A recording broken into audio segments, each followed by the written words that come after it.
What if the world's most peaceful country was also one of the most socially puzzling? Where silence isn't awkward, it's expected. Where dinner invitations might not include dinner. And where making small talk can feel like breaking a law. Welcome to Sweden, land of crisp air, cozy saunas, and rules no one explains, but everyone follows. Beneath the calm smiles and minimalist charm lies a social code so subtle it can leave even the most well-traveled completely confused. From unwritten etiquette to icy social rituals, Sweden isn't just different, it's quietly radical. In this video, we're unpacking 15 cultural quirks that will blow your mind and maybe even make you rethink what it means to be polite. Get ready, because in Sweden, the real culture shock comes in whispers. Number 13. Lifelong partners, no rings required. Imagine this. You've been living with someone for 20 years. You share bills, raise kids, go on vacations. You're basically married. But legally, you're not. Welcome to the Swedish concept of sambo, a form of lifelong cohabitation that doesn't require marriage. And it's not just casual living together, it's a legally protected status. Nearly 50% of Swedish couples are sambos, even those with children. In Sweden, marriage is optional, not expected. Many believe choosing to stay together without needing a contract is a stronger symbol of commitment than a wedding ring. Swedish law even includes a Sambo Act that outlines rights for things like shared property, custody, inheritance, and healthcare access. Live together for 6 months with kids? You're a legal family. And here's the twist: no messy divorce. If you separate, you can simply become a Sambo with someone else. It's a system built on flexibility, mutual respect, and freedom of choice, not tradition. Number 12. Nudity isn't shocking, it's normal. In Sweden, being naked isn't taboo, it's just Tuesday. From lakeside saunas to urban nude beaches, public nudity is widely accepted and often encouraged. But it's not about being provocative, it's about body neutrality and freedom. Whether it's Augusta Nude Beach near Stockholm or open-air saunas in forest parks, you'll find Swedes of all ages, yes, including entire families, relaxing without a shred of embarrassment. According to a 2022 Svenska Dagbladet survey, nearly 48% of Swedes have participated in some form of public body-positive activity, be it skinny dipping, sunbathing, or even outdoor yoga. In this culture, the body isn't sexualized by default, it's simply human. Children are taught from an early age to understand body privacy and boundaries through education, not shame. That might explain why UNICEF ranks Sweden as one of the top countries for children's emotional well-being. So don't be surprised if you stumble upon a sauna full of naked strangers chatting like it's nothing. In Sweden, it really is. Number 11. Kids aren't bossed around, they're respected. In Sweden, children aren't treated as miniature adults or passive rule followers. They're seen as people, with emotions, boundaries, and a right to be heard. Here, it's perfectly normal for a child to say no to food, to refuse a hug, or to object to something that makes them uncomfortable. It's not rudeness, it's part of teaching them how to set boundaries and trust their instincts. Swedish law backs this mindset completely. In fact, Chapter 5, Article 11 of their child protection laws guarantees every child the right to express their views in matters that affect them. And since 1979, Sweden became the first country in the world to ban all forms of physical punishment, including spanking, setting a global precedent. But this isn't a free-for-all. Children aren't given unchecked power. Instead, the role of parents is redefined, not as commanders, but as emotional partners. Parents are encouraged to discuss, explain, and involve kids in decision-making, rather than bark orders or use fear-based discipline. According to Uppsala University research, this approach leads to children who are more confident, emotionally aware, and capable of building healthy relationships later in life. No yelling, no punishments without explanation, and definitely no shaming. Ask a Swedish child how they feel, and you might be surprised when they ask you the same in return. That's the foundation of the empathy and equality Sweden holds dear. It's no surprise UNICEF consistently ranks Sweden among the best places on earth to raise children. Number 10, street dancing can get you in trouble. Picture this, you're in a European plaza. Music's playing, friends are dancing, and the vibe is pure joy. In Paris or Berlin, that's normal. But in Sweden, that spontaneous dance party might be illegal. Thanks to a strange and long-standing law from the 1930s, dancing in public without a permit is technically banned. Known as the Dance Permit Law, it was originally intended to control public gatherings, but it stuck around far longer than expected. In the 1990s, Swedish nightclubs were actually fined, not for noise, not for drinking, but simply for allowing people to dance without a separate dance license. Even if the venue was legally open and serving food, dancing without a permit crossed the line. Though the rules have relaxed in recent years, the ban hasn't fully disappeared. As of 2023, public dancing still requires approval in many cities, especially in open spaces like parks, plazas, or docks. Even inside a busy cafe, organizing a dance event could require the owner to file with the city. It's one of Sweden's strangest legal leftovers, a silent reminder that even in a progressive society, some old rules still tap their feet in the background. Number 9. Sexism isn't just frowned upon, it's outdated. In Sweden, gender equality isn't a goal, it's the baseline.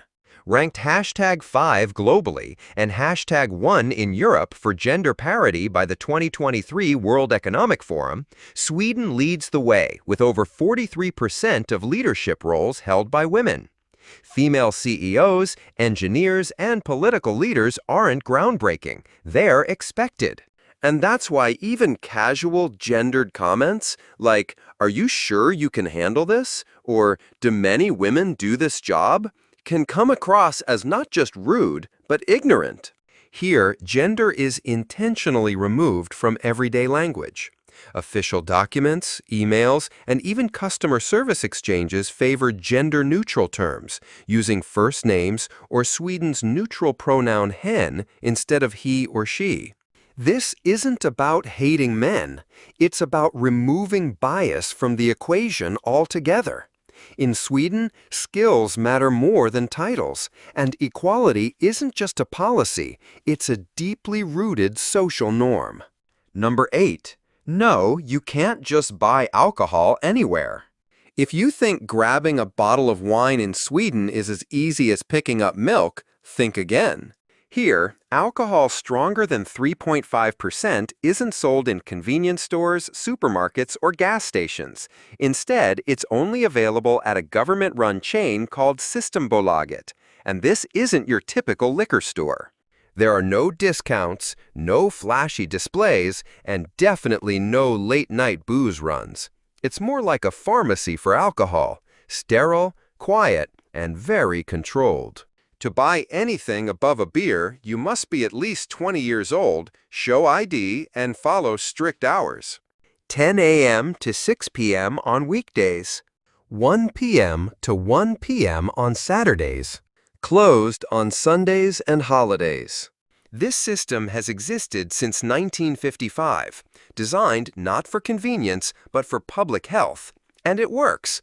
According to the World Health Organization, Sweden consumes 8.2 liters of pure alcohol per person per year, compared to 9.8 liters in the US and 10.6 in Germany. Fewer car accidents, lower domestic violence rates, and a society that treats alcohol not as a right, but as a responsibility. Number 7, big romantic gestures, big mistake. If you're planning to win a Swede's heart with roses, serenades, or love-at-first-sight speeches, pump the brakes. In Sweden, romance is subtle, slow, and deeply private. Grand gestures like surprise gifts, public confessions, or saying "I love you" too early aren't seen as sweet. They're often viewed as emotionally excessive, even awkward. Personal space is sacred, even in love.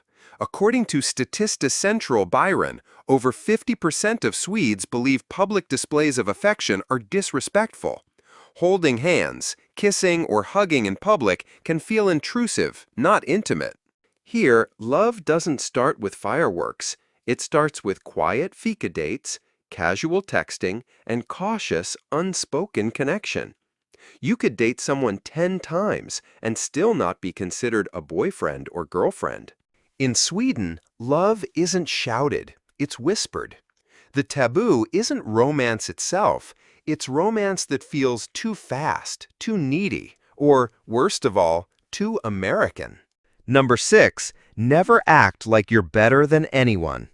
In Sweden, modesty isn't just polite, it's a deeply embedded social rule. And breaking it? That's taboo. This unwritten code is called Jantelagen, or the law of Jante. It isn't a legal rule, but it shapes everything, from how people talk about success to how they write their resumes. The core idea? Don't think you're better than anyone else. Have a six-figure salary? Great, but don't bring it up. Top of your class? Keep it to yourself.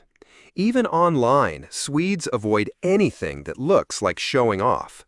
A 2022 Stockholm University survey found that over 78% of Swedes find public self-praise annoying. And a study by the Swedish Institute for Future Studies revealed that many international students feel held back, afraid that confidence will be mistaken for arrogance. It's the complete opposite of countries like the US or UK, where self-promotion is part of success. In Sweden, the more humble you are, the more respected you'll be. So if you want to fit in, speak softly, act modestly, and let your actions speak louder than your words. Number 5, working late? That's a red flag. In most countries, staying late at the office signals commitment. In Sweden, it raises eyebrows. While the official work week is 40 hours, many Swedish companies, especially in the public sector, adhere to 37.5 hours per week, or even less. Some employers in Gothenburg have experimented with 6-hour workdays, and the results? Higher productivity, less stress, and happier employees. Here, leaving work on time isn't lazy, it's smart. According to Eurostat, 95% of Swedes clock out by 5 p.m., and if you consistently work overtime, you won't earn admiration, you'll get strange looks. People might wonder, do you lack time management? Are you overcompensating? In Swedish office culture, balance is everything. Work too little and you're irresponsible. Work too much and you're seen as out of sync, even disrespecting your own personal life. Lagom, the Swedish philosophy of just the right amount, applies to work too. Because here, success isn't measured in hours, it's measured in balance. Number 4, places you shouldn't visit in Sweden. Sweden may have the image of a perfect Nordic utopia, but not all of it is postcard perfect.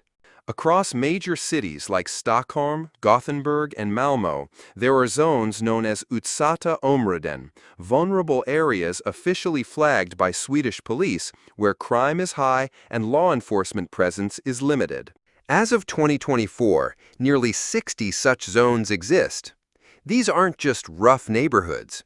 They're places where organized gangs exert control, surveillance cameras monitor movement, and even police hesitate to intervene after dark. Neighborhoods like Rinkeby in Stockholm, Rosengård in Malmö, and Biskopsgården in Gothenburg are frequently cited in national security reports. In some areas, local residents manage access points, install private barricades, and operate like communities within a state. So what happened in a country once hailed for peace and equality?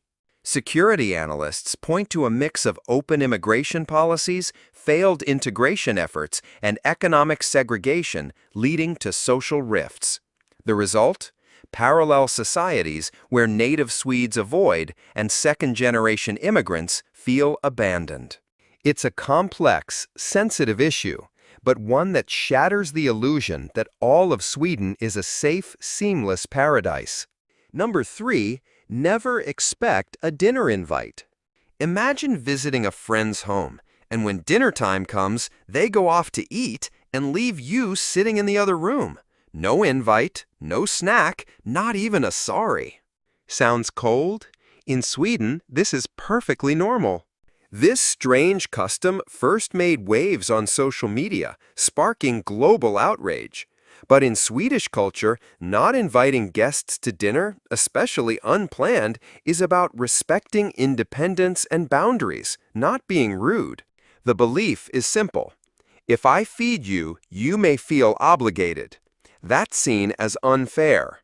True respect means not creating pressure or emotional debt. Food historian Richard Tellstrom traces this back to the 1960s and 70s, when meals were expensive and tightly portioned. Kids visiting other homes during dinner were told to wait or go home to eat. Today, this rule has softened, especially in cities and younger households. But in more traditional or rural communities, the dinner table is still considered family-only space, a quiet boundary few dare to cross. Number 2. Baby names need government approval. Think naming your baby is a personal decision? In Sweden, it's a legal process.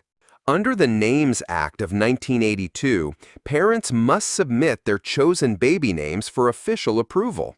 If the name is deemed inappropriate, offensive, or just too strange, it gets rejected. No name, no birth certificate. And it's happened. Names like Metallica, IKEA, Burf XXCCMPCCLLMNPRXCMCKSSQLB11116, and even Allah have all been denied for being confusing, commercial, or potentially disrespectful. Why the control? Because in Sweden, a name is part of a dignified social identity. A flashy or controversial name can disrupt the balance of equality and social harmony, two values Swedes take seriously from birth. It may sound strict, but it's rooted in the belief that every child deserves to grow up with a name that commands equal respect in society. Number 1. The sacred rule. Always cue properly. The most important rule in Swedish culture? Wait your turn. Quietly. In Sweden, lining up is sacred. Whether it's for the train, the bakery, or a summer ice cream cone, people form silent, orderly queues, sometimes with meters between each person. No signs, no instructions, just trust. A 2018 SAM Institute study found that over 83% of Swedes believe proper queuing is a sign of good citizenship. Some places even have ticket machines at sandwich shops, not because it's crowded, but because no one should feel cheated or skipped. And if you cut the line? You won't be shouted at. Instead, you'll receive the dreaded Swedish silent punishment: cold stares, subtle head shakes, and collective quiet judgment. It's not loud, but it's chilling.